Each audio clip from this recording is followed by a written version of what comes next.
The King Who Spoke to Ants, the untold story of Prophet Sulaiman Alayhi Salaam.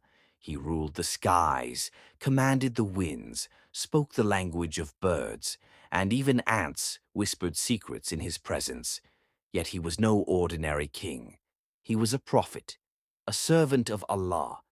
His name was Sulaiman Alayhi Salaam, and today you are about to witness a story so powerful, so majestic, that it will change how you see the world forever. From a young age, Sulaiman Alayhi Salaam was unlike any other child. When two farmers brought a case to his father, Prophet Dawood Alayhi Salaam, about a sheep that destroyed a vineyard, it was the young boy who delivered the wisest judgment.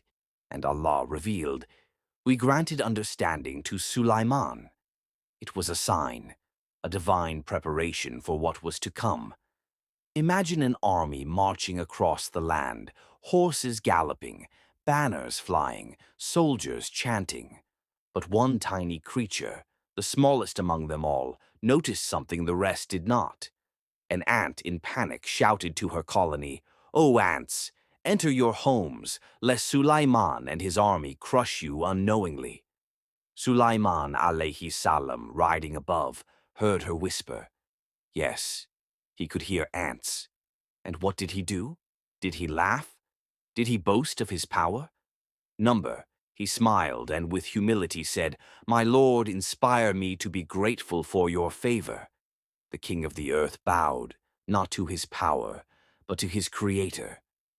Sulaiman, A.S., was not just a ruler of men. He was given command over the wind, to travel across the lands in moments. And the Jinn, mysterious creatures made of smokeless fire, served under him. They built palaces, mined treasure, and dove into the depths of the oceans, all by the will of Allah. But Sulaiman, A.S., never let arrogance touch his heart.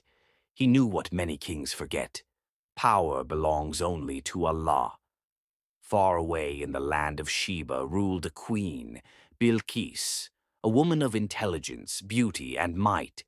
But she worshipped the sun. Sulaiman alayhi salam, through a tiny hoopoe bird, sent her a message. "Do not be arrogant with me. Come to me in submission." She came, but before she arrived, Sulaiman tested her. He asked, "Who can bring me her throne before she arrives?" A jinn offered, but one man, blessed with knowledge from Allah, said, "I will bring it to you in the blink of an eye." And suddenly her throne stood before Sulaiman. The queen entered his palace, saw the wonders, and realized, "My lord, I have wronged myself. I submit with Sulaiman to Allah, Lord of the worlds." And then came the final test. Sulaiman, A.S., stood, leaning on his staff, watching the jinn labor. Days passed, weeks, yet he did not move. The jinn thought he was still watching, but in truth, he had died. His body stood only because of the staff beneath him.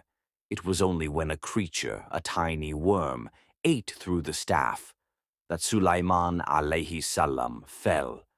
The jinn panicked, and Allah declared, "If they had known the unseen, they would not have remained in such humiliating toil." Even jinn do not know the unseen. Only Allah does. The story of Sulaiman alayhi salam is not just a tale of power and miracles. It is a reminder that the greatest king was also the humblest servant, that wisdom begins with submission, and that even the one who spoke to ants was nothing without Allah. If this story moved your heart, then, my friend, you have only scratched the surface. There are more divine stories waiting to awaken your soul.